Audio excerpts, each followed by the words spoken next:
Vocês já ouviram falar em um filme chamado A Jornada, Uma Viagem pelo Tempo? Esse filme ele retrata os anos 1890, onde um teólogo, pastor, teólogo, escritor, ele escreve um livro. E nesse livro ele escreve que a igreja, as pessoas de um modo geral, elas poderiam viver moralmente corretas só seguindo alguns princípios ensinados por Jesus. Um dos seus companheiros, que discorda dessa posição que está no livro, ele constrói uma máquina do tempo. E essa máquina do tempo, então, ele envia esse teólogo lá para os anos 2000. Talvez o nosso tempo, porque o relato é muito parecido com o que a gente vive hoje. E a grande questão é que quando ele viaja pelo tempo, para os anos 2000, ele vê aqui tanta injustiça, tanta violência, tanta imoralidade, tanta prostituição, tantos problemas, que ele se espanta. E ele volta então com a seguinte conclusão: não adianta de nada seguir algumas regras, alguns princípios, mesmo que eles sejam ensinados por Jesus, se nós não tivermos o coração totalmente entregue a Jesus. Se nós não reconhecermos Jesus como autoridade suprema na nossa vida. De nada adianta seguir alguns ensinamentos e algumas regras da moralidade, se nós não formos realmente entregues, convertidos, resgatados e regenerados por Jesus Cristo. A sociedade ela pode ser adestrada, ela pode ser ensinada com alguns princípios, mas se ela não tiver Cristo como seu Senhor, ela permanece na corrupção. E é isso que nós vemos nesse texto aqui, onde o profeta Oséias é instrumento de Deus, quando é profetizado ao reino do norte, a Israel, que o juízo de Deus viria contra eles, porque eles estavam em total rebelião contra Deus. Eles estavam adorando falsos deuses, eles estavam construindo estátuas, um monumento gigantesco foi levantado nesse tempo ao deus Baal, e eles se prostravam, adoravam os falsos deuses. E eles então se revoltavam, se rebelavam contra Deus. Então o Senhor usa do seu profeta, do seu servo aqui, para pregar sobre o juízo que viria, para chamar a atenção ao pecado que eles estavam vivendo, também ao juízo que viria por consequência desse pecado. E é claro, sempre a mensagem que aponta o pecado, que confronta o pecado, ela revela o juízo de Deus, e ela também serve como uma palavra de restauração no final. Deus sempre mostrou que o ser humano é pecador e a lama que ele está afundado no pecado, e ele fala que isso tudo traz o juízo de Deus contra a pessoa, mas ele traz também a promessa da redenção, da restauração. Só que para que aconteça a redenção e a restauração, é necessário que esse povo, ele viva um arrependimento verdadeiro, diferente disso que o povo de Israel estava vivendo. E quando nós falamos em arrependimento verdadeiro, nós estamos falando de algo profundo e sincero. Mas o que Israel viveu por muitos e muitos anos, diante da afronta contra o pecado, diante do anúncio do juízo, foi um arrependimento falso. E nós vamos ver aqui nesse texto as consequências de um arrependimento falso. Esse texto traz para nós aqui 3 consequências de um arrependimento falso. Um falso arrependimento, uma falta de arrependimento sincero. E nós vamos ver então como isso se encaixa perfeitamente na nossa vida cristã. A falta de arrependimento sincero e verdadeiro traz consequências para as nossas vidas. Não é só para o povo de Israel. É para nós, tem ensinamentos preciosos e profundos para o nosso tempo. Assim como essa ilustração, ele viaja no tempo e parece que ele está falando do tempo que nós vivemos, aonde teólogos que escrevem livros pregam que a moral, ela pode ser ensinada, ela pode ser seguida, mas na verdade, a moral verdadeira é Cristo. E seguir a moral, seguir os princípios, é seguir a Cristo. E para seguir a Cristo, nós precisamos de um arrependimento sincero e verdadeiro. Então veja comigo algumas aqui das consequências de um arrependimento falso. E como nós chegamos a um arrependimento verdadeiro, para que possamos ter a vida verdadeira, a vida plena em Cristo. O texto começa mostrando para nós aqui uma declaração. Israel faz uma declaração. O Senhor diz no versículo 15 ainda: irei e voltarei para o meu lugar, até que se reconheçam culpados e busquem a minha face. Estando eles angustiados, cedo me buscarão, dizendo: vinde, entornemos para o Senhor, porque Ele nos despedaçou e nos sarará, fez a ferida e a ligará. Depois de 2 dias nos revigorará, ao 3º dia nos levantará e viveremos diante dEle. Conheçamos e prossigamos em conhecer ao Senhor como a alva. A sua vinda é certa, e Ele descerá sobre nós como chuva serôdia que rega a terra. Israel está aqui fazendo uma declaração. O Senhor disse: eu vou me retirar da presença deles. Eu vou sair da presença deles, porque eu não permaneço na presença do pecado. Ele está falando sobre a consequência do pecado, a separação entre Deus e o ser humano. É isso desde o primeiro homem, que faz parte da nossa natureza. O pecado cria uma separação entre o homem e Deus. E ele vai dizer que quando eles virem o juízo, quando eles virem a afronta do Senhor contra o seu pecado, quando eles forem angustiados, quando eles forem arrebatados pelos assírios, quando eles forem tomados por aquele exército poderoso que veio contra eles, lá em 722 a.C., os assírios vieram contra eles e levaram eles como escravos. Então, quando isso acontecer, eles então vão se voltar para mim. Eles vão se lembrar de mim. E quando isso acontecer, eles vão dizer, então, vinde, entornemos ao Senhor. Porque Ele nos despedaçou, mas Ele nos sarará. E eles vão colocando aqui uma declaração de alguém que está arrependido. Eles vão tecendo palavras aqui, um enredo muito bonito, que chega até a rimar. Mas o Senhor vai dizer que esse arrependimento, ele não é sincero e duradouro. Sabe como que o Senhor diz isso? Olhe para o versículo 4. Versículo 4 diz assim: que te farei, ó Efraim, que te farei, ó Judá, porque o vosso amor é como nuvem da manhã, e como o orvalho da madrugada que cedo passa. Então, um falso arrependimento, ele passa muito depressa.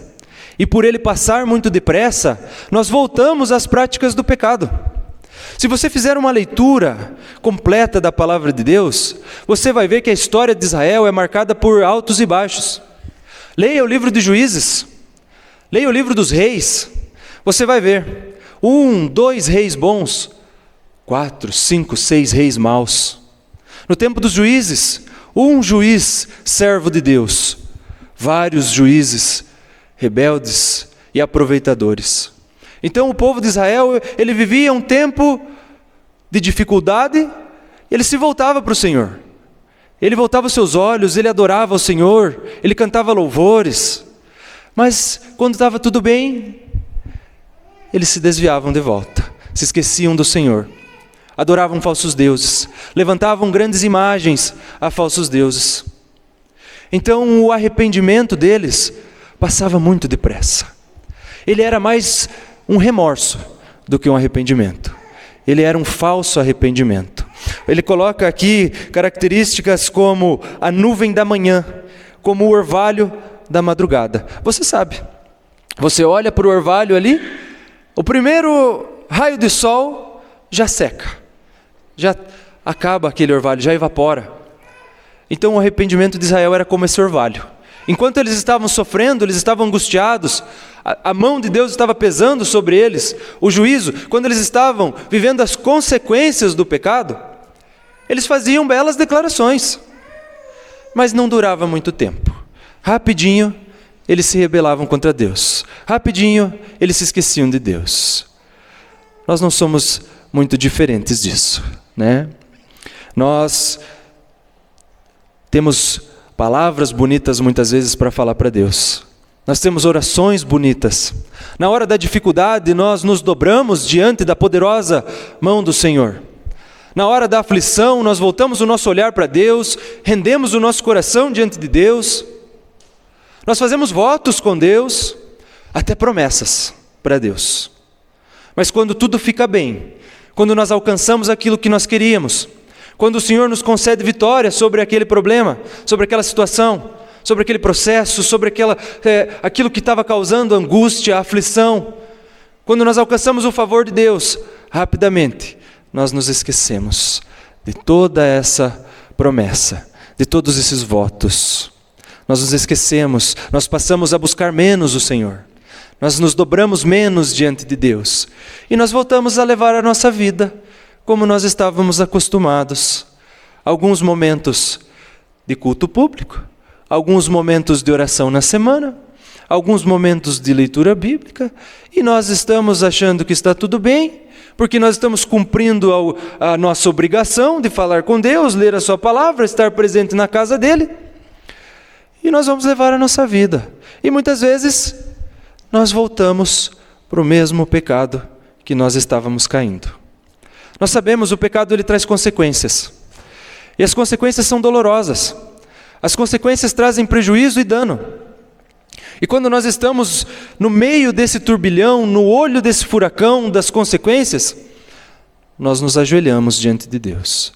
Mas quando o vento forte passa e a vida volta ao normal, a gente volta a levar aquela vida um tanto quanto relaxada com as coisas do Senhor, né? Isso é porque o nosso arrependimento, muitas das vezes, ele não é sincero, ele não é verdadeiro, ele é um remorso. Há muitos casos onde as pessoas são descobertas em pecados de todos os tipos. Roubos, adultérios, tantas e tantas coisas, fraudes, corrupções. E naquele momento a pessoa se comove. Naquele momento a pessoa se arrepende. Naquele momento a pessoa promete: eu não faço mais. Mas quando ela é perdoada, quando tudo começa a voltar ao normal, é muito grande o índice de pessoas que voltam ao mesmo pecado, caem na mesma dificuldade. Isso acontece por quê? Porque falta arrependimento verdadeiro. Ela passa por um momento de remorso, e remorso é sentimento. Sentimento muda, sentimento passa. Agora, arrependimento é mudança de vida, é transformação.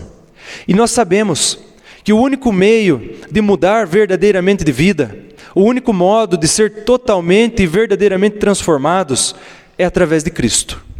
Então, o arrependimento falso, ele não leva a Cristo.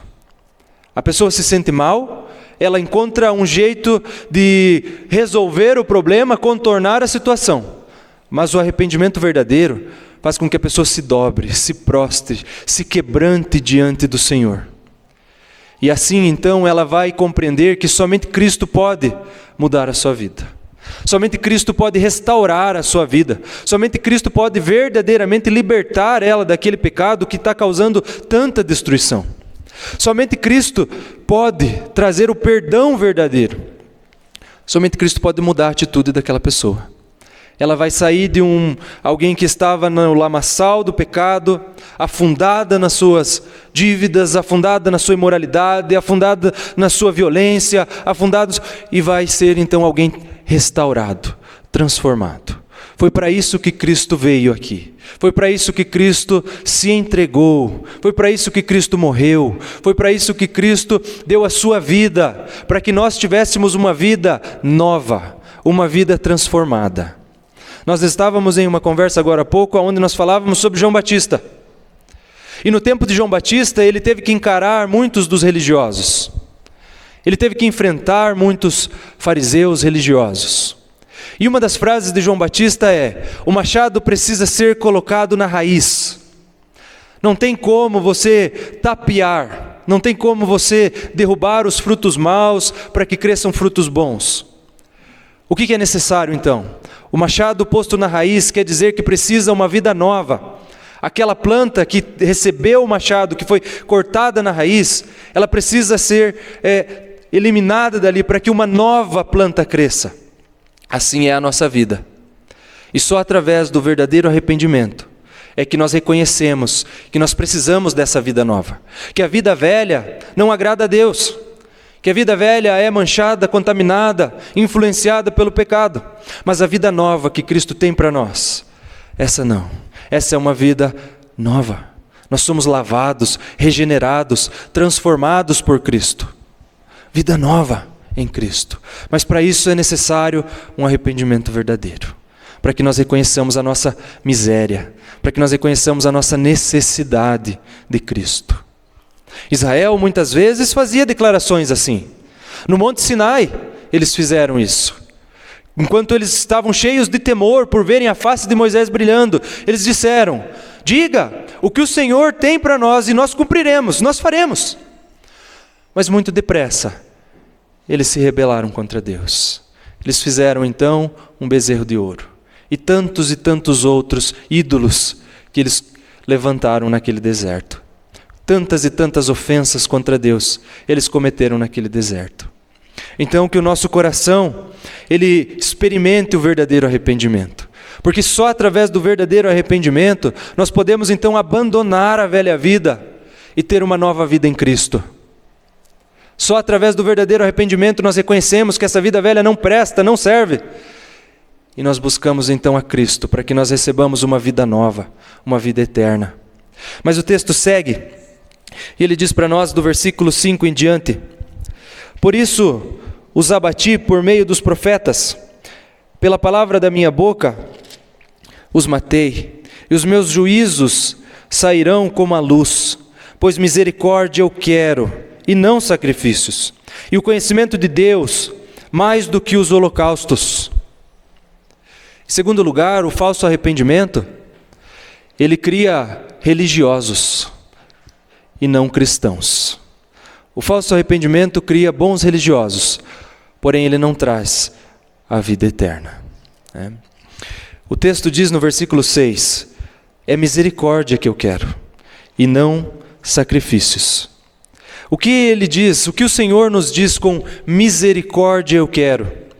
O Senhor está dizendo para o seu povo: eu espero de vocês que vocês me amem. Essa palavra misericórdia está relacionada a ganhar o coração do povo, e não simplesmente alguns rituais como sacrifícios. Porque nós sabemos, a ritualística do Antigo Testamento era muito grande.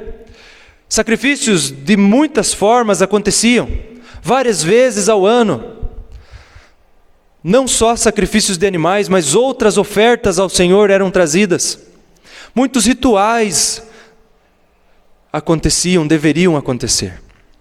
E nós vemos que o povo era bom em executar os rituais.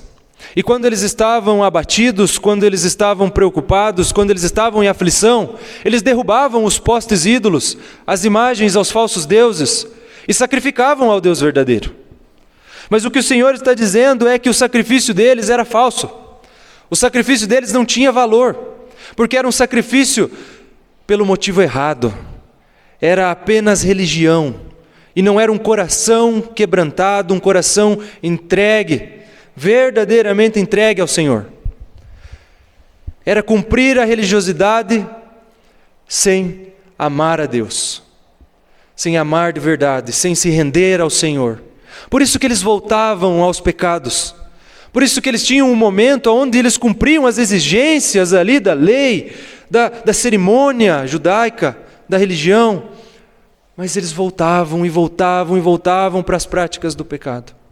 Porque faltava arrependimento sincero. Aquela declaração era linda, porém ela não era de coração. E o Senhor espera do seu povo que ele entregue o seu coração verdadeiramente. O texto também diz, o conhecimento de Deus mais do que holocaustos. Quando ele fala conhecimento de Deus, ele está falando de uma forma íntima e pessoal. A palavra conhecer na Bíblia, ela está relacionada a um conhecimento íntimo, assim como o noivo conhece a noiva nas núpcias. Deus usa isso como um exemplo para mostrar a forma que Ele espera que o seu povo o conheça, a forma mais íntima, como um pai conhece perfeitamente o seu filho e o seu filho conhece o seu pai. Então o Senhor espera que o nosso coração seja entregue a Ele, que o nosso coração se renda verdadeiramente a Cristo, que o nosso coração se dobre diante de Cristo, que a gente entregue toda a nossa vida ao Senhor Jesus. O Senhor espera que nós conheçamos a Cristo verdadeiramente, não só de ouvir falar, mas realmente entregar a vida para Cristo, viver nele e Ele em nós, ser verdadeiros filhos de Deus em Jesus Cristo, amigos de Deus. A palavra, a Bíblia usa essa expressão em João 15. Aqueles que me conhecem, esses me amam, e esses são meus amigos, o Senhor Jesus está dizendo. Quem são esses? Aqueles que seguem os meus ensinamentos. Então o Senhor está falando de amor verdadeiro por Ele. Amar a Cristo, como Ele nos ama. É claro, o amor de Cristo é perfeito, é um amor incompreensível, é um amor que vai além da capacidade humana. Mas Ele espera que dentro da nossa capacidade nós nos dediquemos totalmente a Ele, que o nosso coração esteja totalmente entregue a Ele, e nós busquemos conhecê-lo verdadeiramente. Não é só um conhecimento, eu sei quem é. Não, é eu vivo com Ele, eu vivo nele. É uma vida em Cristo, totalmente em Cristo. É isso que o Senhor espera de nós.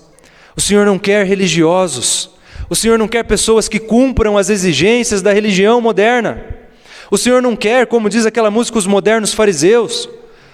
O Senhor não quer que a gente venha aqui para cumprir a obrigação. O Senhor não quer que a gente desenvolva trabalhos aqui por obrigação. O Senhor não quer que a gente comunique a mensagem de Jesus por obrigação. O Senhor não quer que a gente viva com Ele por obrigação. O Senhor quer que o nosso coração seja entregue a Ele. E a gente viva verdadeiramente para Ele, por meio dEle, através dEle. É isso que o Senhor espera de nós. Que através de Cristo nós tenhamos a verdadeira vida. Através de Cristo nós tenhamos o verdadeiro conhecimento de Deus. Através de Cristo nós tenhamos um coração entregue a Ele. E isso vai refletir na mudança que nós precisamos. Mas isso começa com um arrependimento verdadeiro. Porque o ser humano tem dificuldade em reconhecer o seu pecado. O ser humano tem dificuldade em reconhecer a sua maldade. O ser humano tem dificuldade em admitir que nós somos maus e pecadores. Mas se nós olharmos para as nossas obras, se nós olharmos para a nossa natureza, nós vamos ver que nós somos pecadores. E que nós temos uma grande dívida com Deus. E nós só vamos reconhecer isso se nós tivermos um arrependimento verdadeiro. Não apenas remorso, porque o remorso é pelas nossas atitudes pecaminosas. Mas o arrependimento verdadeiro, ele é também pelas atitudes pecaminosas, mas ele é principalmente por quem nós somos. Pecadores separados de Deus. Pecadores distantes do nosso Deus. Merecedores da condenação, merecedores do inferno. E quando nós nos arrependemos de verdade, nós reconhecemos que nós precisamos de um Salvador, nós precisamos de alguém que nos resgate. E aí nós podemos encontrar Cristo. E reconhecer que somente através dele há a mudança de vida, a transformação verdadeira e sincera. E não como Israel, o falso arrependimento, as falsas declarações.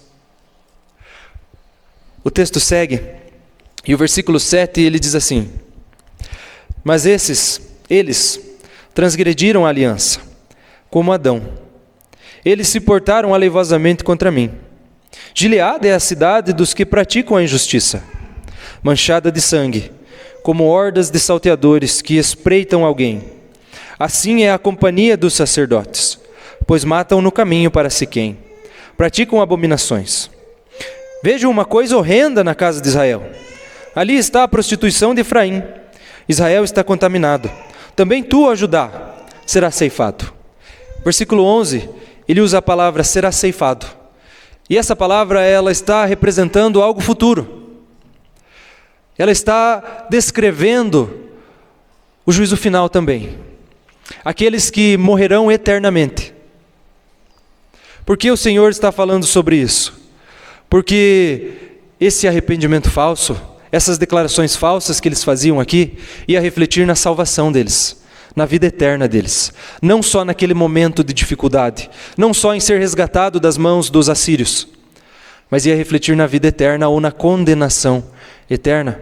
Então o falso arrependimento, ele também leva para a condenação.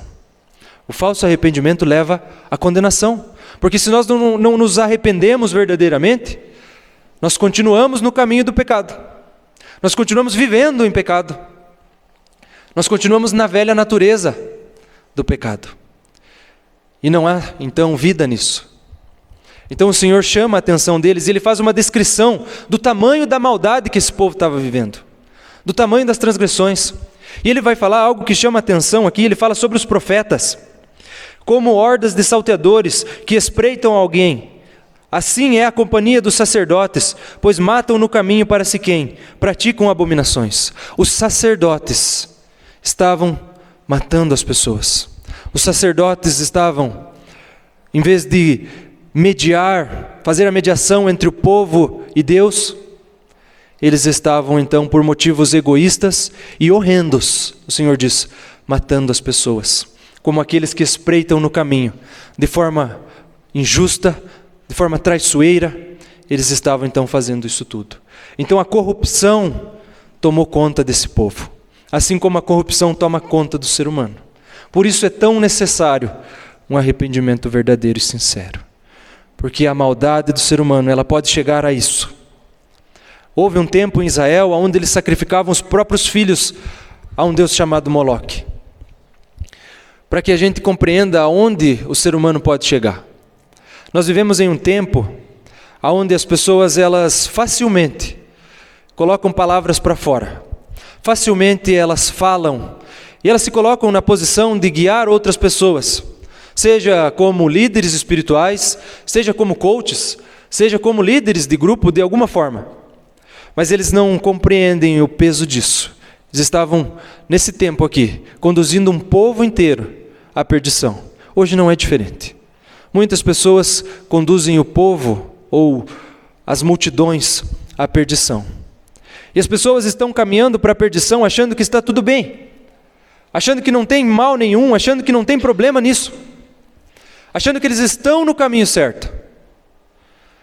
Mas eles não conhecem a Deus, eles não amam a Deus, porque muitos têm pregado uma mensagem que não é sobre Jesus Cristo.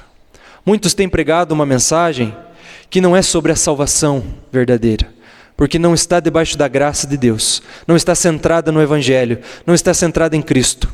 E assim como esses sacerdotes que matavam, essas pessoas da atualidade, elas conduzem um povo para a morte também.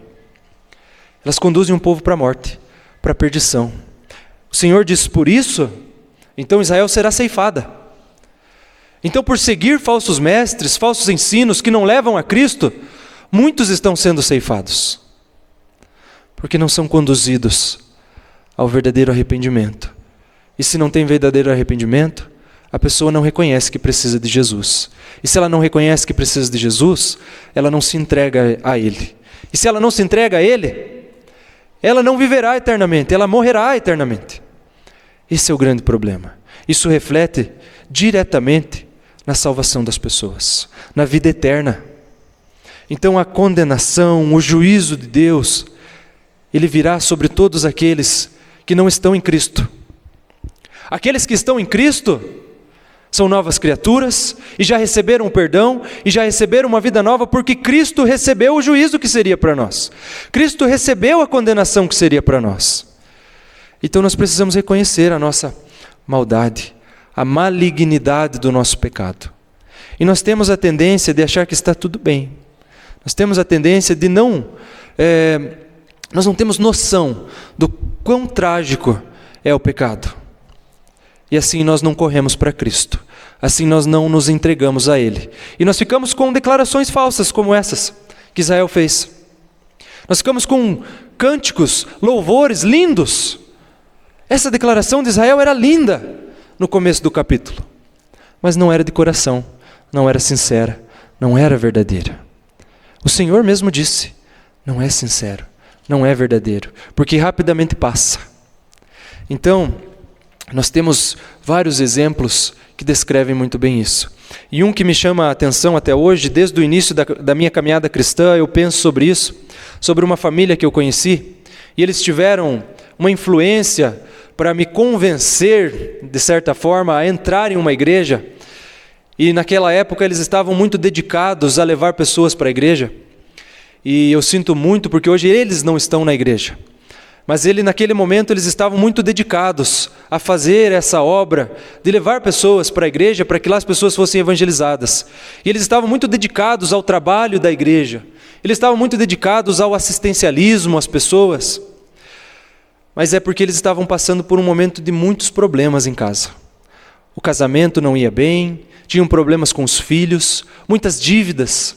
Então, naquele momento, eles estavam muito dedicados à obra do Senhor. Naquele momento, eles estavam dedicados a levar pessoas para Jesus. Mas eu louvo a Deus porque eles me influenciaram para entrar na igreja, mas isso passou muito rápido, porque a bênção do Senhor veio sobre a vida deles. Eles pagaram as contas, o Senhor abençoou o trabalho, o Senhor abençoou o casamento, a união deles, eles voltaram a viver bem como casal. Os filhos foram crescendo e a coisa melhorou para eles também. Só que quando estava tudo bem, eles já não precisavam mais de Deus. Eles já não precisavam mais. Então tudo aquilo que eles estavam vivendo não era sincero, não era em Cristo. Tudo aquilo que eles estavam vivendo era por interesses egoístas do coração deles. E é interessante que até isso Deus usou, porque Deus torna o mal em bem. Deus é gracioso e Deus usa até isso. Mas quando ficou tudo bem, essa família ela foi se distanciando e já não fazia mais a obra como eles faziam, e foi só uma questão de tempo para eles nem estarem mais na igreja. Hoje eles não estão mais na igreja. Isso é doloroso, a gente sente muito, porque eles tiveram uma participação na minha caminhada cristã. Mas a motivação deles não era sincera. Era muito bonito o que eles faziam, mas o coração não estava naquilo. Era um motivo egoísta. Era só para que Deus abençoasse e tudo ficasse bem. Então, nós somos assim muitas vezes. Nós não estamos vivendo, porque nós realmente compreendemos quem é Jesus. Nós não estamos fazendo porque o nosso coração está totalmente entregue nessa obra. Muitas das vezes, em muitos casos, é assim. Não em todos, mas em muitos casos, é assim. E o que nós mais precisamos é compreender isso que o versículo 6 diz para nós. O que o Senhor espera de nós? Não religiosidade morta. Não falsa religião, falso arrependimento. Porque o falso arrependimento, ele tem consequências sérias. O juízo de Deus é a pior das consequências. Então nós compreendemos que nós precisamos realmente entregar o nosso coração a Cristo. Realmente entregar nossa vida para Jesus. Realmente conhecer íntima, verdadeira e profundamente a Cristo. Só através dele nós teremos uma vida verdadeira com Deus. Só através dele a nossa declaração será verdadeira, sincera. Só através dele nós podemos dizer: vindem, tornemos para o Senhor, porque ele nos despedaçou, mas ele nos sarará. Ele é quem fez a ferida, mas ele a ligará. Então, depois de 2 dias, nos revigorará, ao 3º dia nos levantará e viveremos diante dele. Aí sim, em Cristo, com o coração totalmente entregue a ele, conhecendo ele, nós podemos declarar isso. E aí, sinceramente, nós declararemos isso. E nós seremos restaurados. Nós receberemos a vida eterna, uma vida nova. Mas em Cristo, quando o nosso coração estiver entregue. Porque o arrependimento falso, ele tem consequências. Só para a gente gravar aqui. O falso arrependimento, ele passa muito rápido. E nós voltamos para a nossa velha vida de pecado. O falso arrependimento, ele cria bons religiosos, homens e mulheres adestrados aqui dentro, ensinados, programados, para imitarem a moral e os bons costumes. Mas ele não gera vida. Ele não gera corações convertidos. O falso arrependimento, a pior de todas as consequências, é a condenação. É a perdição. Então, só através de um arrependimento verdadeiro, nós vamos entregar o nosso coração para Cristo. Só através de um arrependimento verdadeiro, nós vamos reconhecer que nós somos separados de Deus, e nós somos destituídos da sua glória, da sua presença. Nós somos incapazes de entrar no céu. Nós somos merecedores da condenação e não da salvação. Mas com o arrependimento verdadeiro, nós reconhecemos tudo isso. E nós compreendemos que nós precisamos de Jesus. E que só Ele pode garantir para nós vida eterna, salvação, vida verdadeira. Não religião morta, não religião falsa. Mas nós vamos fazer tudo o que nós fizermos com amor. Amor por Jesus. Amor pelo reino de Deus. um coração realmente colocado na obra, um conhecimento verdadeiro de Deus, um conhecimento íntimo e profundo, só através de Jesus. Então, como naquele filme, nós vemos que o tempo que ele foi estava marcado por imoralidade, corrupção, violência, assim como o nosso tempo. E muitas vezes isso está até dentro da igreja. A imoralidade, a violência, a corrupção, a injustiça. Mas a conclusão que aquele teólogo chegou é a conclusão que nós precisamos chegar. Nós precisamos, então, verdadeiramente de Cristo. Não só ser moralistas, não ser legalistas, não ser adestrados na fé. Nós precisamos de um coração entregue e transformado por Cristo somente. Amém?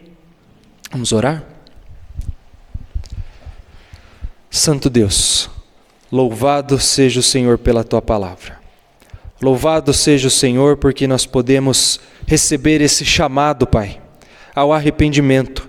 Assim como João Batista pregava o arrependimento para preparar o caminho para a vinda do Messias, para a vinda do Salvador, para a vinda do Cristo. Nós também precisamos do arrependimento verdadeiro e sincero nas nossas vidas, para que nós possamos reconhecer, Pai, que nós precisamos de Cristo, que somente Ele pagou a nossa dívida, Pai. Então nos ensina, Pai, move o nosso coração na direção desse ensinamento, Pai.